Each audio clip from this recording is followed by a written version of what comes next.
Welcome back to Adventures with Peps. Today is a bit of a sad but joyous occasion because I've finally, if I can reach it, reached the end of my 2000 AD in Warlord Games painting of the ABC Warriors. This model, it's so big. Anyway, that's right, this is the last miniature in the collection, and who better to close things off than with the legendary Mr. Big Jobs himself, Mek-Quake. Oh, he just looks so cool. So cool. Right, I'm going to be reading from a script, so let's get the video up, and you'll hear my lovely voice throughout the recording.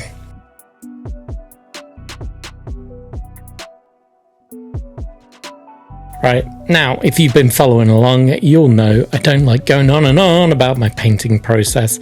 It's another classic speed painting, simple, effective, tabletop ready, the kind of stuff this channel is all about. I don't care if it looks pro, I just want it tabletop ready. And I want to inspire you guys to get paint on your minis and get everything on the table looking gorgeous and fun to play with. Now, I am not worried about brushstrokes, and we are going to be diving headfirst into this brutal, chaotic, and frankly hilarious Mek-Quake model. It's so big. I thought Mongol was a large model, but hey, this one's even bigger, height-wise, maybe not weight-wise. That one, he was a big chunk of resin, but yeah, it's just a great-looking model. But who is Mek-Quake? He first bulldozed onto the pages of 2000 AD in the Roadbuster strips. Designed as a demolition droid, he was essentially a robotic bulldozer, big, mean, and built for smashing things to pieces. His creator, or rather his employer, was Howard Quartz, the cold and calculating CEO of Roadbusters. Right from the start, Mek-Quake stood out, not because he was clever, but because, let's be honest, he's got the smallest of tiny brains, but because of his sheer unrelenting violence. He wasn't just built for destruction, he absolutely loved it, and this often put him at odds with his teammates, the much-loved duo of Rojaws and Hammerstein. Now, when Quartz eventually decided to shut down Roadbusters, most of the droids were tossed aside like scrap, but not Mek-Quake.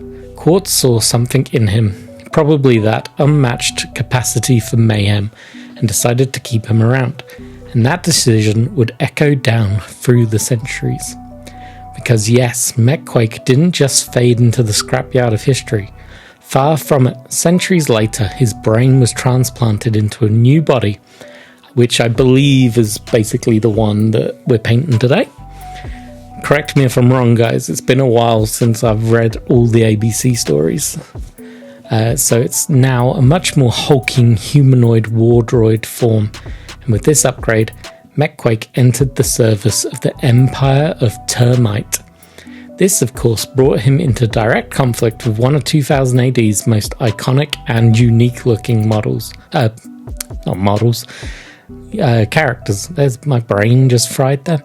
Nemesis the Warlock. Picture it, our not so bright but extremely deadly bulldozer, bot turned humanoid juggernaut going toe to toe with a Chaos Warlock. It's mad, it's glorious, it's fun. If you want to see that stuff, you have to read the Nemesis comics. That is a series of comics I've never really fully dived into. It's on my list to read. I've got Roadbusters next, but Nemesis is going to be coming up. But yeah, like most 2000 AD stories, there was a twist, and Mek-Quake didn't stay in just one body. Over the years, he shifted between multiple forms, sometimes returning to the classic bulldozer body. At one point, he even came dangerously close to executing his old comrade Hammerstein, proving that trust and loyalty were never exactly part of his programming. Despite all this, Nemesis himself inducted Mek-Quake into the ABC Warriors. Why? Well, probably because sometimes sheer destructive power outweighs the whole tiny brain can't be trusted issue. For a while, Mek-Quake served as a warrior, but as always with him, trouble wasn't far behind. Throughout his time with the squad, he was never fully reliable. He conspired against his teammates, most notably teaming up with Deadlock and Blackblood. And as the years went on, his already questionable mental stability began to crumble further. Eventually, the Warriors were left with no choice and had to commit him to a mental hospital on Mars. Now, this pretty much sounds quite a harsh thing to do, but he wasn't there for long, because when Blackblood broke the news to him that the team wouldn't be coming back for him, Mek-Quake finally snapped, and he switched sides, betraying the ABC Warriors and throwing in his lot with General Vulcan's forces, who obviously is the bad guy in the miniature games for us. Now, if you're expecting some sort of redemption arc for poor Mek-Quake, you're not going to get one. Things went south really bad, and when Vulcan was defeated, Mek-Quake was ultimately abandoned and left to fend for himself.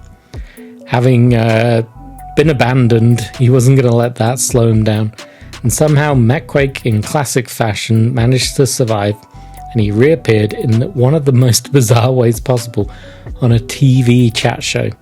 And he wasn't just the guest, he was there to promote his autobiography, hilariously called Big Jobs, which is his classic trademark line. And yeah, he became pretty much an unstable bulldozer of doom and a published author. It's 2000 AD, guys, what can I say? They love weird stuff. And then that didn't last for long either, and he found himself back in the employ of Howard Court, carrying out brutal missions once more. And one of his darkest acts came during this time, when he murdered the adopted son of former ABC warrior Tubal Cain, all on Quartz's orders. So whether he's smashing buildings, betraying teammates, or writing books, one thing's always certain with Mek-Quake: destruction, betrayal, and stupidity follows. Right, powers and abilities. Let's break this down for us here. Abilities. He is a pure, unfiltered destruction. That is his only default setting. Strength level is extremely high.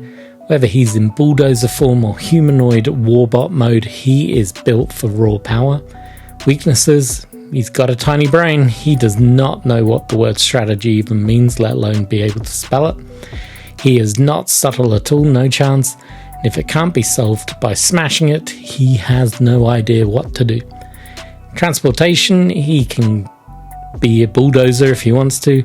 He is basically his own ride, nothing fancy. He's just a lot of metal that goes forward and rarely stops. Weapons, he's all over the place. He can have, or he has had, whips. He's had chainswords. He's had giant laser guns like this model has.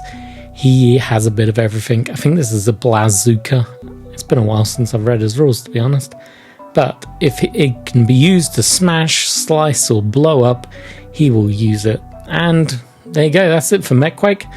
A demolition droid turned war machine. Sometimes a warrior, sometimes a traitor, sometimes a talk show guest, but always, always the embodiment of big jobs.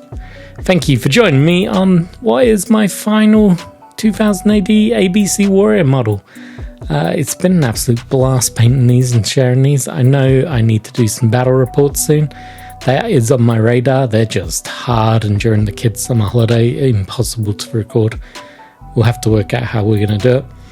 But I really do want to get some battle reports up for the channel. As always, hit the like button, drop me a comment, say hello, let me know what your favourite Mek-Quake moment is, or ABC, should I read Nemesis next?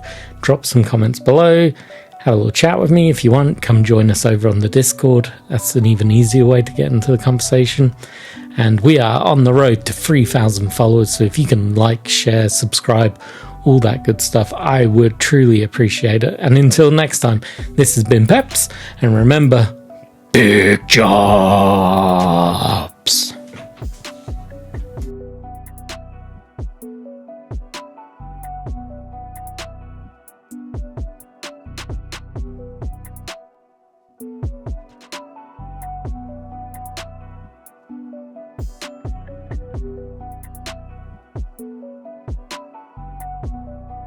Hey, thank you for watching this video. Make sure you like, subscribe, and then go watch this one up here. Give it a click. Bye-bye!